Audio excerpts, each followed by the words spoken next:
कैसे हो? आशा करती हूँ अच्छी तरह से होगे। बच्चों, इससे पहले मैंने मैट्रिक्स के बारे में पढ़ाया था आपको, इससे पिछले एपिसोड में। तो मैंने मैट्रिक्स की डेफिनेशन बताई थी आपको, टाइप्स ऑफ मैट्रिक्स के बारे में बताया था कि मैट्रिक्स कितने प्रकार की होती है हमारी। जैसे मैंने बताया था row matrix, column matrix, square matrix, identity matrix. तो ये मैट्रिक्स के बहुत सारे रूप बताए थे मैंने। Diagonal matrix, main diagonal matrix, ये सारी मैंने बातें बताई थी आपको। तो आशा है आप लोगों को समझ में आया होगा। अब मैं उससे आगे की जो आता है अब हमारा आता है आव्यूह का निरूपण, हिंदी में बोलते हैं। इंग्लिश में कहेंगे रिप्रेजेंटेशन ऑफ ए मैट्रिक्स। यानी किसी भी मैट्रिक्स को हम जनरल रूप में कैसे दिखाते हैं। सपोज कर लें ए मैट्रिक्स है मेरे पास, तो A=A11, A12, A13, A21, A22, A23, A31, A32, A33। तो ये 3x3 रो है मेरी इसमें, और 3 ही मेरे इसमें कॉलम है। तो किस कोटि की है? 3x3 कोटि की मेरी आव्यूह है। अब इसको जनरल रूप में इसी को मैं किस तरह से लिख सकती हूँ? A=Aij 3x3, यानी I और J, I हो जाएगा मेरा 1 2 3 और J भी मेरा 1 2 3, क्योंकि 3x3 कोटि की मेरी मैट्रिक्स है। या इसको मैं इस तरह से भी लिख सकती हूँ A=Aij। तो दोनों रूपों में मैं इसको दिखा सकती हूँ। I और J के उस पर डिपेंड करेगा कि मैट्रिक्स मेरी 3x3 की है, 2x3 की है, 2x2 की है, उस पर डिपेंड करेगा। अब जैसे ये 3x3 की थी तो I=1 2 3 और J=1 2 3। अब इसको निरूपण, अगर मान लीजिए हमारे पास 3x3 की जगह बहुत सारी रो हैं, कॉलम है, तो हम कैसे दिखाएंगे इसको? हम इसको इस तरह दिखाएंगे A11, A12, A13, A14, इस तरह चलेंगे A1n। इसी तरह से A21, A22, A23, A24 और A2n। इसी तरह से A31, A32, A33, A34 और A3n, यानी n कॉलम है। अब इस तरह से ये मेरी रो चल रही हैं, और लास्ट की जो अगर मेरी आएगी तो AM1, AM2, AM3, AM4 और लास्ट का हो जाएगा मेरा AMn। तो ये मेरी मैट्रिक्स हो गई मेरी MYN की। किसकी हो गई है? MYN, यानी M रो है मेरी इसमें और N कॉलम है मेरी इसमें। तो इसको जनरल रूप में अगर 3x3 से ज़्यादा है या जिस भी कोटि की मेरी मैट्रिक्स है उसको जनरल रूप में इस तरह लिखेंगे। तो ये था आव्यूह का निरूपण, representation of A matrix. General रूप में हम, जनरल फॉर्म में हम कैसे लिखेंगे। अब आता है हमारा अगला पॉइंट, अगला आता है हमारा इक्वलिटी ऑफ ए मैट्रिक्स। इसको मैं मिटा देती हूँ, आपको समझ आ गया होगा। आगे बढ़ती हूँ मैं थोड़ा सा।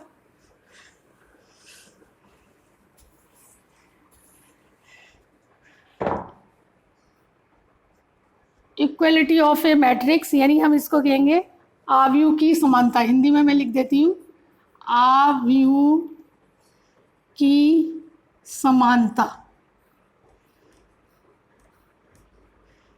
इंग्लिश में हम कहेंगे equality of matrix, of A matrix. ये क्या होती है?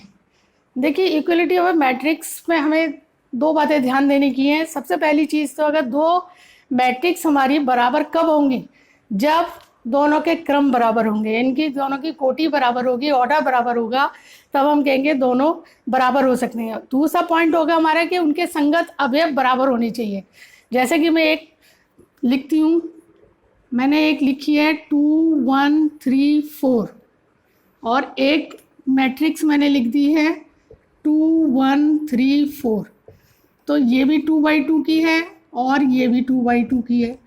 दोनों मैट्रिक्स मेरी 2x2 की है और इनके संगत अवयव भी बराबर हैं। ये इसके बराबर है, ये इसके बराबर है, ये इसके बराबर है, ये इसके बराबर है। इसका मतलब है दोनों मैट्रिक्स मेरी क्या है? A बराबर B की, यानी दोनों मैट्रिक्स मेरी क्या है? बराबर है। अगर मैं मान लीजिए मैं इसकी जगह, यानी सपोज कर लें A तो मेरा 2 1 3 4 है, और अगर B मैं ले लूँ 2 3 4 1, अगर मैं ये ले लूँ तो मैं देखूंगी ये बराबर नहीं है। ये अवयव तो इसके संगत बराबर है, लेकिन ये बराबर नहीं है, ये भी बराबर नहीं है, ये भी बराबर नहीं है। तो मैं कहूँगी दोनों मैट्रिक्स में समानता नहीं है। तो समानता कब होगी दोनों मैट्रिक्स में? इक्वलिटी कब होगी? जब एक तो ऑर्डर तो इनके सेम है, लेकिन इनके अवयवों में संगत जो अवयव है वो बराबर नहीं है, इसलिए ये दोनों मैट्रिक्स क्या है मेरी, बराबर नहीं है। अब सपोज कर लें मैं यहाँ पे लिख देती हूँ 2x और यहाँ लिख देती हूँ बाई 4, तो मैं कहती हूँ कि x इजगल टू कितना हो जाएगा, इसके संगत देखेंगे x इजगल टू 3 और y इजगल टू कितना हो जाएगा 4। अगर मैं x की जगह 3 रख देती हूँ और y की जगह 4 रख देती हूँ तो ये दोनों बराबर हो जाएंगी।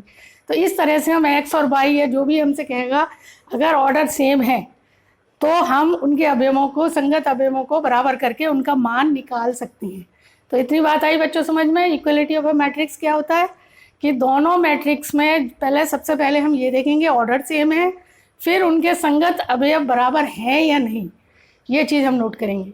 चलिए अब ये इस पहली जो चैप्टर है मेरा 3.1, उसमें भाई इतनी चीज़ें हैं। अब इसके मैं एग्जाम्पल कराती हूँ आपको। एग्जाम्पल पूरी एक्सरसाइज का निचोड़ होता है, उसको आप लोगों को जरूर करना चाहिए, इसलिए मैं पहले अभी आपको एग्जाम्पल कराती हूँ, उसके बाद एक्सरसाइज लूँगी। तो चलिए सबसे पहले फर्स्ट एग्जाम्पल कराती हूँ।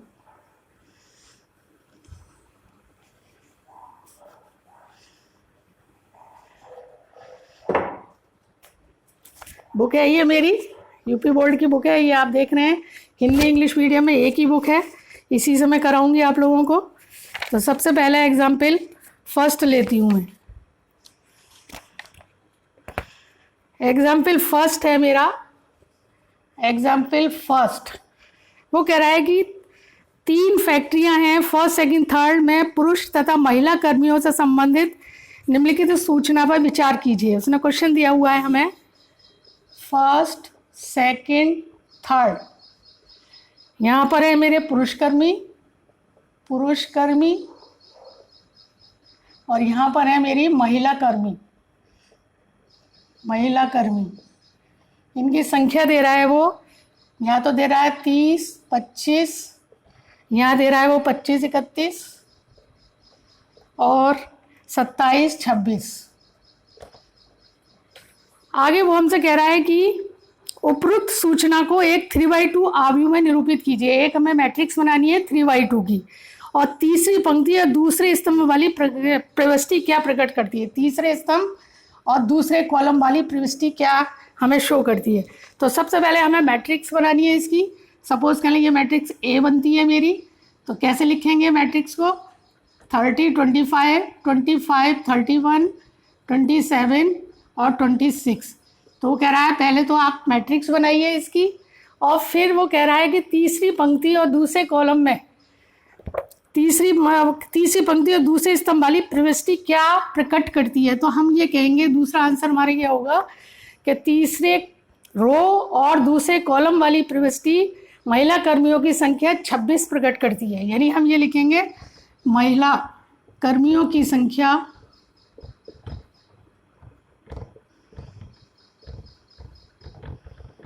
बराबर 26 प्रकट करती है, ये हम बताएंगे। तो ये मेरा क्वेश्चन हो गया। पहले तो वो कह रहा है इसको आव्यूह के रूप में बताइए, तो मैंने ये सपोज कर ली ए मैट्रिक्स है मेरी और इसको मैंने मैट्रिक्स के फॉर्म में लिख दिया है। दूसरा वो तीसरी रो और दूसरे कॉलम में पूछ रहा है कि वो क्या शो करता है हमें, तो हम कहेंगे ये महिला कर्मी है, हमारी महिला कर्मियों की संख्या शो करती है ये 26। तो ये पहला एग्जाम्पल मेरा हो जाता है। तो बच्चों देख लीजिए, आशा है आपको समझ में आया होगा। अगला लेते हैं हम दूसरा एग्जाम्पल।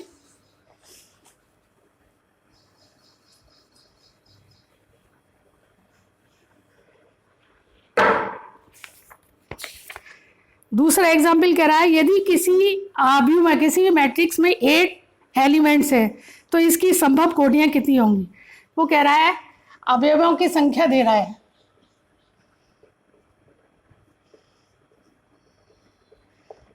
संख्या बराबर है 8, तो वो पूछ रहा है कि इसकी कितनी संभव कोटियां बनेंगी। तो कोटियां हमें निकालनी है इसकी, तो कोटियां क्या हो जाएंगी हमारी, बताइए आप देख के बता सकते हैं कोटियां कौन कौन सी हो जाएंगी। एक तो 1 × 8 ही बन जाएगी, एक इसके अपोजिट बन जाएगी 8 × 1 बन जाएगी, और एक कौन सी हो जाएगी 4 × 2 बन जाएगी एक, और एक 2 × 4 बन जाएगी। ये कोटियां बनेंगी, इतनी कोटियाँ हमारी बनेंगी। 1 into 8, 8 into 1, 4 into 2, 2 into 4। 1 into 8 का मतलब क्या है, एक रो होगी और 8 कॉलम, यानी कैसे 1 2 3 4 5 6 7 8।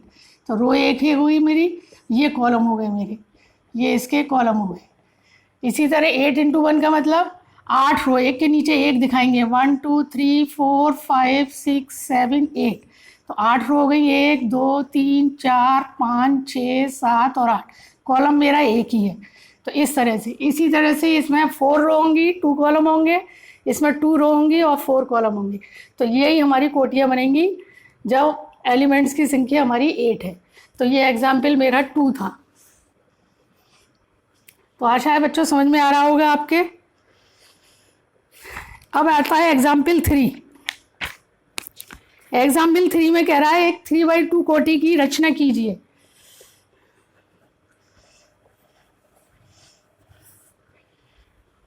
बहुत इजी है, मैट्रिक्स आपको समझ में आ जाए तो बहुत आसान है। एग्जाम्पल 3 में कह रहा है एक 3/2 कोटि की मुझे रचना करनी है, जिसके एलिमेंट्स दे रहा है, वो अवयव दे रहा है वो हमें aij बराबर 1/2 i माइनस 3j ये दे रहा है। तो 3/2 कोटि की रचना करनी है मुझे, जिसमें कि मुझे जो एलिमेंट्स दे रहा है वो ये दे रहा है। तो सबसे पहले हम क्या करेंगे, रो है ये मेरी, ये कॉलम है, तो रो को तो मैं 1 2 3 रखूँगी और कॉलम को मैं कितना रखूँगी, 2 की बन रही है तो 1, 2 इस तरह से रखूँगी मैं। तो रखिए, इसमें सबसे पहले बन रखती हूँ मैं A11। तो आप एक इसको जनरल में याद करके रख लीजिए, 3/2 की बनानी है तो A11 A12 A21 A22 A31 A32 A32। तो ये एक जनरल में रखिए। तो सबसे पहले मुझे A11 बनाना है। तो A11 के लिए क्या है, ये रो है मेरा, ये कॉलम है, तो I और J दोनों को मुझे क्या रखना है, एक एक रखना है। तो ये बराबर है, ये मॉड में है, इस चीज़ को ध्यान रखना, मॉड में दे रखा है हमें। अगर पॉजिटिव नेगेटिव वैल्यू होगी तो इसे पॉजिटिव बनाना है मुझे। 1 - 3 × 1 तो बराबर हो जाएगा 1/2 × 1 - 3 हो जाएगा -2 हो जाएगा। तो ये प्लस हो जाएगा तो 2/2 हो जाएगा, बराबर हो जाएगा 1। तो A11 मेरा 1 आ गया। इसके बाद आता है A12, यानी I = 1 है, J = 2 है। तो 1/2 1 - 3 × 2 हो जाएगा, ये बराबर हो जाएगा 1/2 1 - 6 और ये -5 आएगा तो प्लस का 5 बन जाएगा 5/2। A12 ये हो गया। अब आता है मेरा A12 हो गया A21 तो 1/2 क्या करूँगी मैं, A21 में यहाँ पर I को 2 रखूँगी मैं, अब 21 है मेरा, 2 - 3 × 1 तो ये बराबर हो जाएगा 1/2 × 2 - 3 -1 आएगा तो -1 प्लस हो जाएगा तो ये 1/2 आ जाएगा। फिर A22 1/2 दोनों को 2 रखना है मुझे, 2 - 3 × 2 तो ये बराबर हो जाएगा मेरा 1/2 2 - 6 हो जाएगा ये, यानी -4 आएगा तो +4 हो जाएगा, ये बराबर हो जाएगा 4/2 यानी 2 हो जाएगा। अब A22 हो गया, A31 लेना है मुझे, A31 तो 1/2 I = 3 रखना है और J = 1 रखना है। तो 3 - 3 × 1 तो बराबर हो जाएगा 1/2 3 - 3 यानी ये 0 हो जाएगा, तो ये बराबर हो जाएगी 0।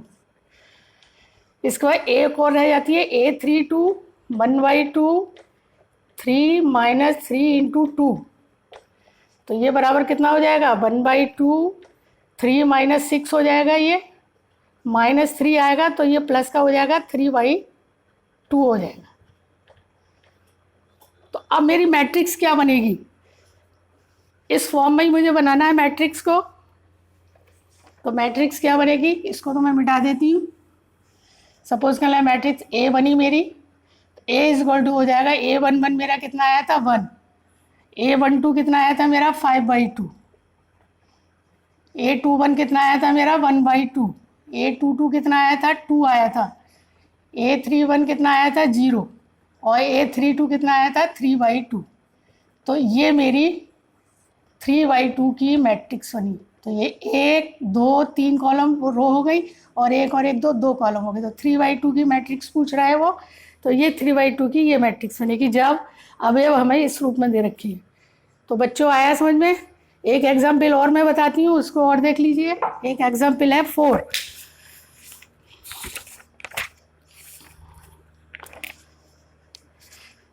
तो इसको आप चाहे तो उतार सकते हैं, नहीं तो इसको आप एग्जाम्पल में देख सकते हैं। अब समझाया है मैंने, इसको आप अच्छी तरह समझ गए होंगे, आशा है। अब आता है एग्जाम्पल 4। एग्जाम्पल 4 में क्या कह रहा है वो कह रहा है कि 2 मैट्रिक्स हमें दे रखी हैं। उसने दे रखी है x+3,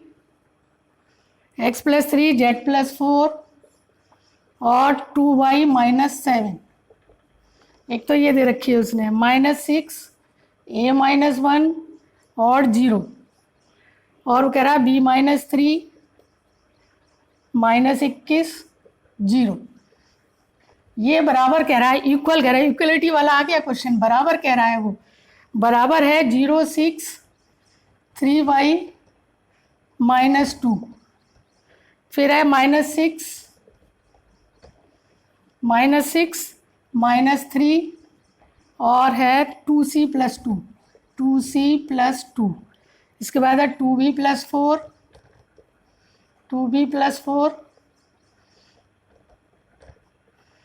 -21, और 0।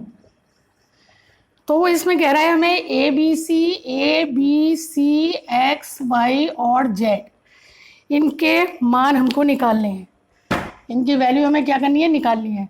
अब इक्वल का चिन्ह लगाया है, इसका मतलब इक्वलिटी वाला क्वेश्चन दे दिया उसने हमें। अब इससे पहले मैंने आपको इक्वलिटी बताई थी। तो हम क्या करेंगे, मैंने बताया इनके संगत अवयव बराबर करते हैं। जैसे x+3 बराबर क्या हो जाएगा? 0। x+3 बराबर 0 हो जाएगा। z+4 बराबर 6 हो जाएगा। z+4 बराबर 6। 2y-7 बराबर ये हो जाएगा 2y-7 बराबर हो जाएगा 3y-2। ये इसके साथ है। इसके बाद a-1 बराबर किसके हो जाएगा? माइनस, ये इसके संगत अवयव है तो -3। और इसके बाद b-3 ये बराबर हो जाएगा 2b+4। इतनी चीज़ आ गई। अब यहाँ से वैल्यू निकालनी है मुझे। एक तो ये चीज़ देख लेते हैं, अगर x यहाँ x+3 यहाँ भी आ रहा है और मान लीजिए एक जगह और भी आ रहा है, तो हमें ये देखना पड़ेगा क्या दोनों में वैल्यू एक ही आ रही है x की। अगर अलग अलग आती है तो इसका मतलब ये इसके इक्वल नहीं है। तो सबसे पहले x = क्या हो जाएगा? x = हो जाएगा -3। तो x की वैल्यू तो ये आ गई। z = कितना हो जाएगा? 6 - 4 बराबर 2। z की वैल्यू 2 हो गई। अब ये 3y को इधर ले आइए, तो 2y - 3y बराबर -2 + 7। तो ये हो जाएगा -3y है तो -y = 5, यानी y = कितना हो जाएगा? -5। y की ये वैल्यू निकल के आ गई। a = कितना हो जाएगा? -3 + 1 बराबर -2। और एक और रह गया, b है ये हमारा। इस b को भी इधर ले आए, -2b बराबर 4 + 3। तो -b बराबर 7 हो जाएगा, यानी b बराबर हो जाएगा -7। तो ए बी सी की वैल्यू ये सबकी आई। अब देखिए आप, ये इक्वल है, इक्वल का चिन्ह लगाया उसने। अगर मैं x की वैल्यू यहाँ पर -3 रख देती हूँ तो ये 0 हो जाता है, तो वही 0 अवयव हो गया, बराबर हो गया। इसी तरह से अगर z की वैल्यू मैं यहाँ 2 रखती हूँ तो 4 और 2 6 बन जाता है ये। इसी तरह से अगर मैं y की वैल्यू -5 रखती हूँ, -5 दूनी 10 और कितना हो जाएगा? 10 और -7 -17, और यहाँ भी रखिए 15 और 2 17 हो जाएगा। तो मतलब कहने का मतलब है संगत अवयव भी बराबर होनी चाहिए, इसलिए वो वैल्यू निकलवा रहा है, क्योंकि बराबर करके। तो बच्चों आशा है समझ में आया होगा आप लोगों को, और उम्मीद करती हूँ कि अगर मेरे कोई चीज़ आपको पूछनी है तो मेरे कमेंट बॉक्स में जाकर आप मुझसे क्वेश्चन पूछ सकते हैं। और अगर पसंद आता है तो कृपया मेरे को लाइक करिए और मेरे चैनल को सब्सक्राइब करिए। मेरा चैनल है learn with maths by Meena, इसको आप सब्सक्राइब कर सकते हैं। थैंक यू बच्चों, आपका दिन शुभ हो।